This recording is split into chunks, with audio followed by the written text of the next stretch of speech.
All right, I'm live. Happy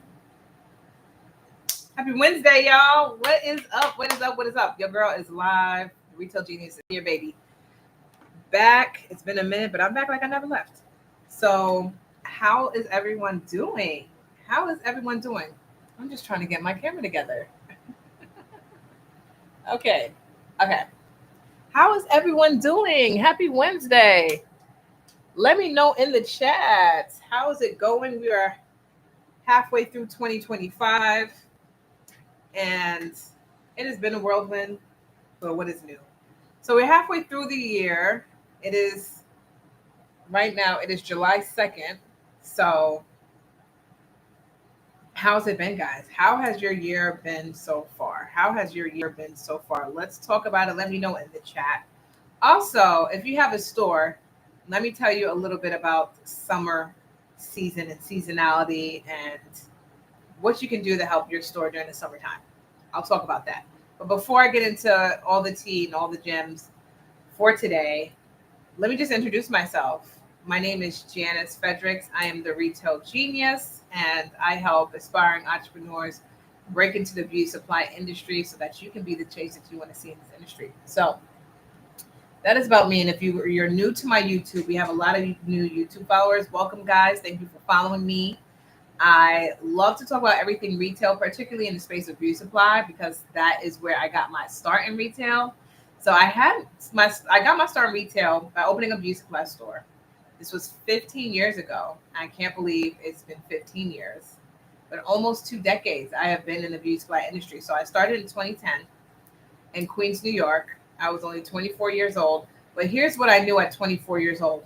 I knew that there was a huge void in the beauty supply industry with the lack of Black owned beauty supply stores that gave good experience, that gave good knowledge, customer service.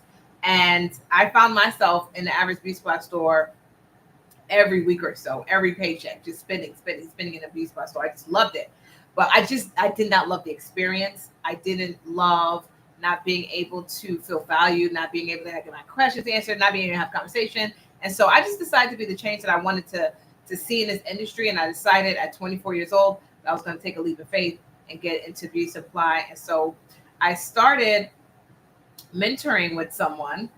I found someone with a beauty supply store, a dude cross Queens, and I started mentoring with him. We kind of did bartering, is what I should say. So I had a finance background. I did everything spreadsheets, finance, analytics, all of that, and helped him in his business on the analytical side and numbers. And he kind of just taught me everything beauty supply, taught me about the vendors, taught me about inventory, product placement, all of that stuff. And in 60 days, guys, in 60 days, I opened my own beauty supply store. So I didn't take a long time to do this. I was about action and getting to the finish line. And so I want to encourage you guys. This was in 2010, like I said. So this was around the mortgage crisis. This was the mortgage crisis, the mortgage boom. The economy was not good, right? The economy is very, very bad, actually. Unemployment was at an all-time high when I started my store. Okay. So it wasn't a good time on the surface, it didn't seem like a good time to start any business when people don't have jobs. But I decided to do it anyway because I knew that if I could start this store, that the vision that I had, that the product that I wanted, the product mix that I wanted to bring to the table, like everything that I had in terms of my vision for this beauty supply store, like I believed in it so bad that I didn't care that we were in a mortgage crisis and the economy was bad and we was in this crazy recession. I decided to open my store anyway. And so I went on and opened the store in September of 2010. And we ran those stores for 8 years. It was a success, and I made a name for myself. I was in a lot of different publications. I was in Black Enterprise. I was in Her Shoes blog as a pioneer in this industry. And so when I decided to retire those stores, when I became a mom of Irish twins, I went on to do consulting because I had so many people calling me and saying, like, I seen you on YouTube. I seen your article in Black Enterprise magazine as this pioneer in this industry, and I want to do what you're doing. Like, can you help me? And so that's how the Retail Genius got started. Like people were calling, I answered the call, and we've been doing it for 7 years. We've opened hundreds of stores all across America, the Caribbean, and Canada. I'm very, very proud to say that a lot of our Black-owned beauty supply stores, well, they're 100% Black-owned beauty supply stores at this point, but these are stores that are doing well. These are stores that have been in business for years. Some have several locations. Some have moved on to second, bigger locations. And with the blueprint, guys, that I have been able to create based on what I learned in New York and being able to operate a business in a very expensive city where there's a lot of competition. One would think it's oversaturated. Like people wouldn't think to open a beauty supply store in a place like New York City, where we have stores literally on every corner. People wouldn't think to do it. But again, when you have your own vision of a store and you know that it's different and you know you're going to set apart and you know that God gave you this vision, right? It is going to work when you have the right resources. When you have the right resources. So let's get into, before I get into my stores who are currently open, let's get into some things that we are doing right now, some gems and tips and tricks for you guys who are looking to open a store. Some of the ways that we have pivoted and opened stores during this time, because right now, guys, in this new administration where your job is getting cut off, like people are getting fired left and right, and there's this DEI shutdown. Now is the time more than ever, I believe, that we should be opening a beauty supply store. Like the way things are going, where you don't know if you're going to have a job tomorrow. They are removing Black-owned brands from major retailers. Like we have to create our own economy, and this is probably what this talk is going to be about. Black people creating their own economy. No matter what is happening around you, you have to be able to create your own economy. We have to be able to create spaces where we just are not looking for shelf space. We are literally buying the building and providing a full-fledged beauty supply store where we can carry 100% Black-owned beauty supply products. That was my dream when I started my business, and I saw that vision through, because when I started, it was right at the beginning of the natural hair care movement, right? And so this was when women were doing the big chop, okay? And we were trying to figure out, now that I chop my hair off, like what's the products that I use? And so like it was a time where we were just starting to learn about all of these different products, and I carried them all, baby. I carried them all. If you was a Black woman with a product, I wanted it in my store, period. And I made so much money with that strategy. The strategy of just wanting to zero in and niche down on Black-owned natural organic products and bringing something that was very different to what people were used to in their beauty supply stores made me a ton of money at that time. Now, this was way before like Walmart, Target, Sally's, and all these other big players were carrying Black brands. You know, this was a time where it was just very exclusive. No one really knew about, you know, how to care for their hair. And so I was able to be that place. We were able to be that place where people can get the knowledge, get the conversation, and get the products. This is the three things that people are looking for in their shopping experience. It doesn't even matter what it is. They want to be able to get the knowledge, get the experience, and get the products at a decent rate, at an affordable rate, right? So one thing that we are doing now, guys, when we're opening our stores, is we are opening stores where it's literally catered to the community. The blueprint really hasn't changed much. Like making sure that you guys are going out and you are doing your surveys, okay? That is one of the biggest ways to figure out what products to carry in your store. Because here's the thing, I have talked to a lot of people who have spent maybe 100,000, 200,000 on products with big stores, and they're failing because they bought the wrong product. They invested in the wrong thing. And that's tough because you can't say take it back. They don't do that no more. They was barely doing it when I started my store. This was 2 decades ago. Getting your product mix right and dialed in 2025 is going to be what is going to set a lot of stores apart from the ones that succeed and the ones that fail. Okay. You have to get your product mix right. You have to get your product mix dialed in. And the way you do that is by getting yourself out there in the streets, doing surveys and in your community. This could be surveys at local hair salons, barbershops, supermarkets, nail shops. You just need to be out there, right? Another way to get these surveys done is by going and doing events. Now, I tell my clients all the time, you need to be on Eventbrite, you need to be doing these events, and this is where you're going to get these surveys done, right? But guys, you have to make sure that your inventory list, your product mix is what we call it in my group.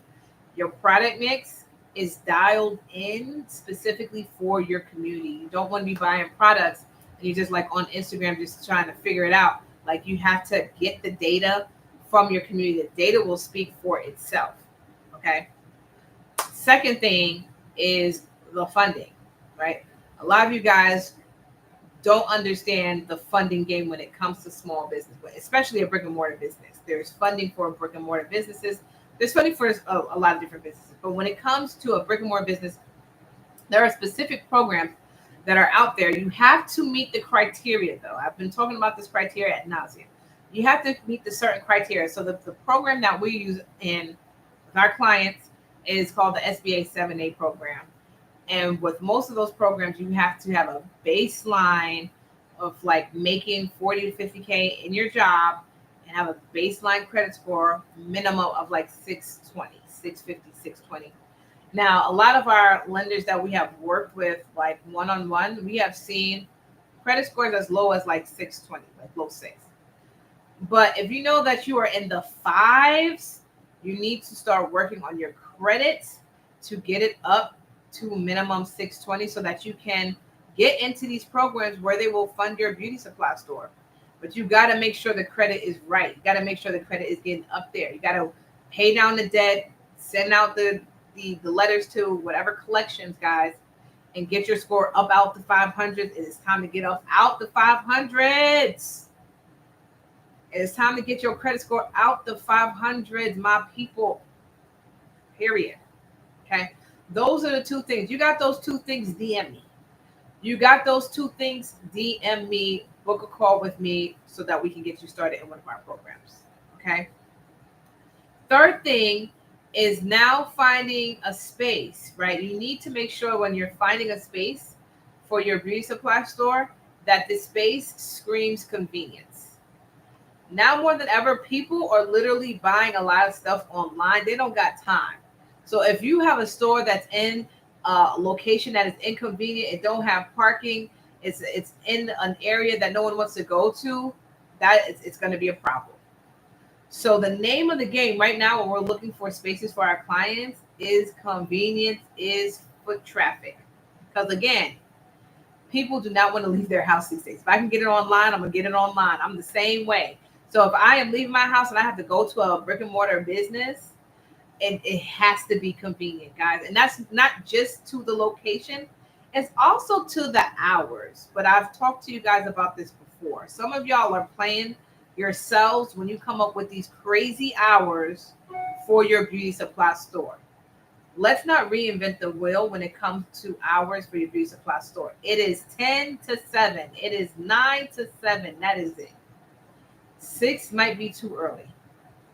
If you're in a city like New York City, we closed at 8 because people got out of work late. New York City is a city that doesn't sleep anyway. And so we were still getting customers up until 8 p.m.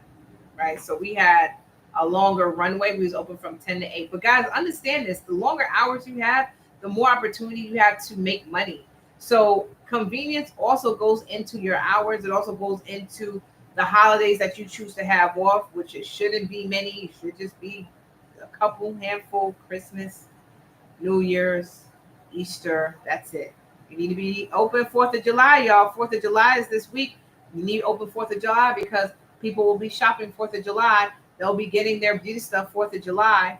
So you need to be open 4th of July, Memorial Day, Labor Day. These are the major shopping holidays, guys. And a lot of you guys make the grand mistake of closing your store because you want to be at the barbecue so bad.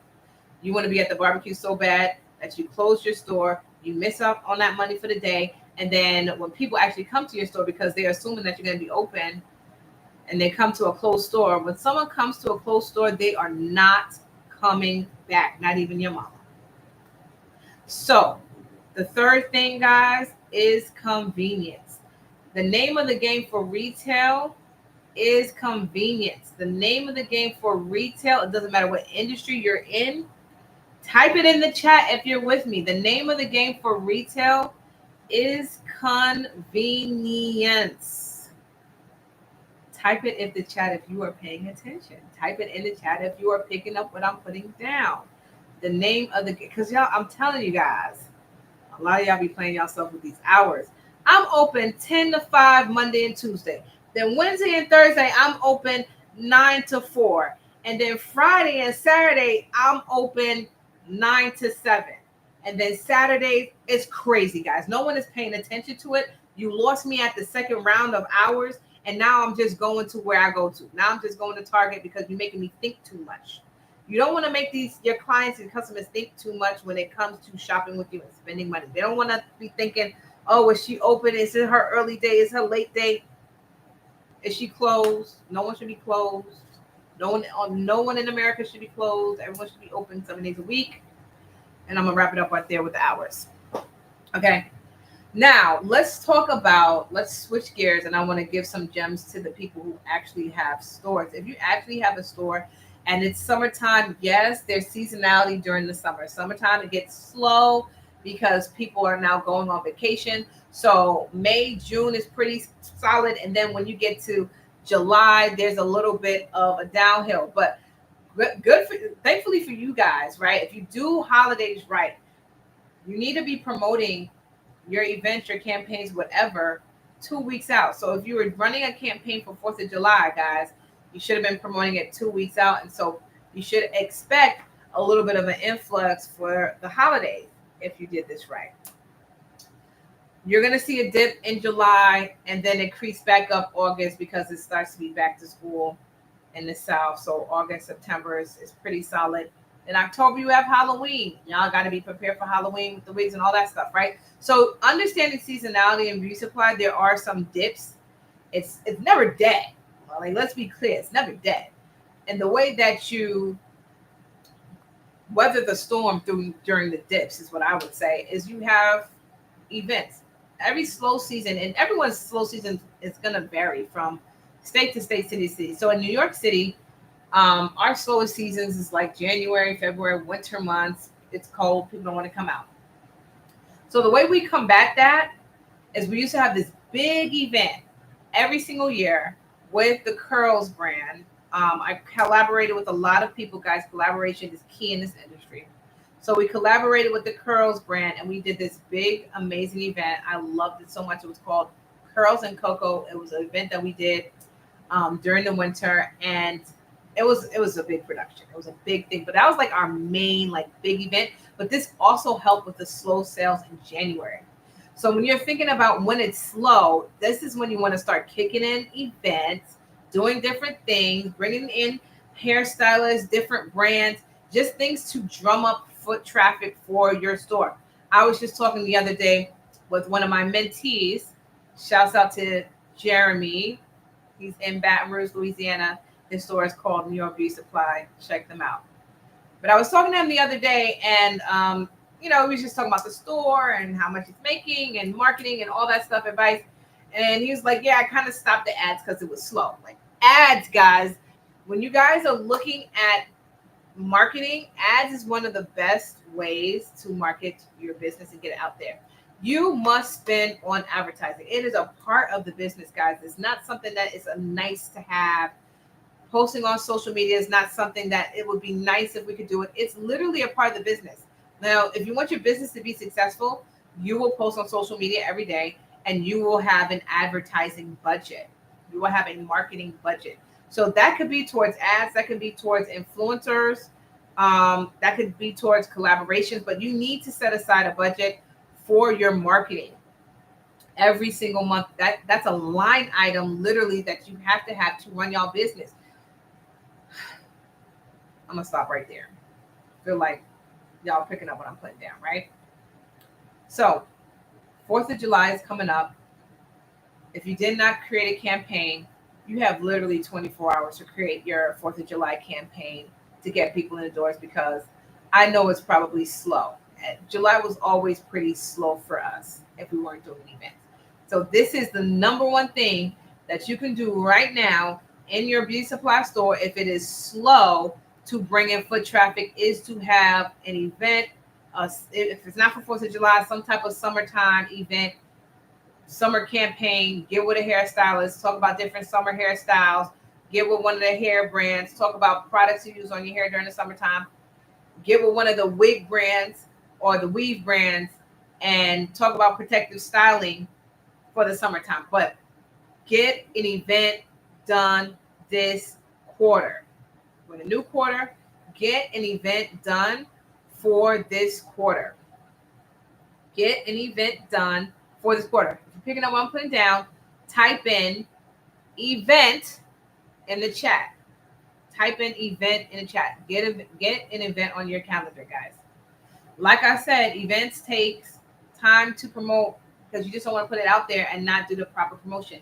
You need a strong runway of 2 solid weeks of promoting this campaign so that your event, your promotion can be a success.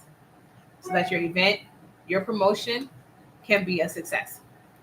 Okay, guys. So if you guys haven't heard, I am doing my beauty supply launch weekends, and it's happening, y'all. And it's happening. Oh my gosh, it's happening very soon. It's July 12th through the 13th. We're going to be in Atlanta, Georgia, and we're going to be cutting up. We're going to be learning how to do a lot of work, but we are going to be cutting up. I'm so excited. I am doing a Zoom on Friday. If you guys didn't get tickets yet, if you guys are not in the building, I'm going to drop my Zoom link for you guys to join the Zoom conversation. If you have questions about it, if you have questions about the program, it's 3 parts to it. So with the launch weekend, you get access to my course online, my Beauty Supply Startup course.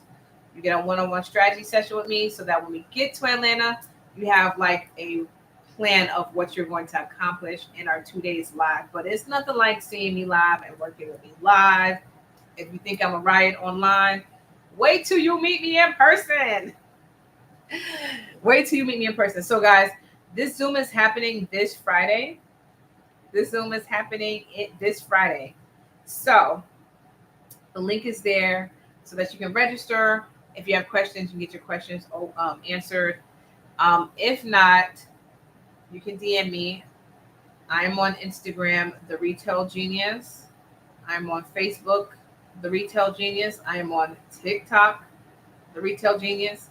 So you can DM me, or you can also email me, janice@theretailgenius.com, if you guys have questions about anything. But I hope to see everybody Friday at the open house, because we are going to be shutting down the registration after this weekend so that we can have our final head count for the event.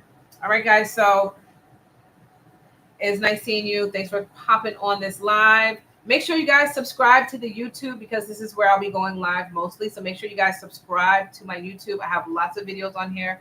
We post YouTube shorts every single day, and I have long trainings that I do every single week here exclusively on my YouTube. So please, please subscribe to my YouTube channel, and I will see you guys next week. Love you guys. Have a good night.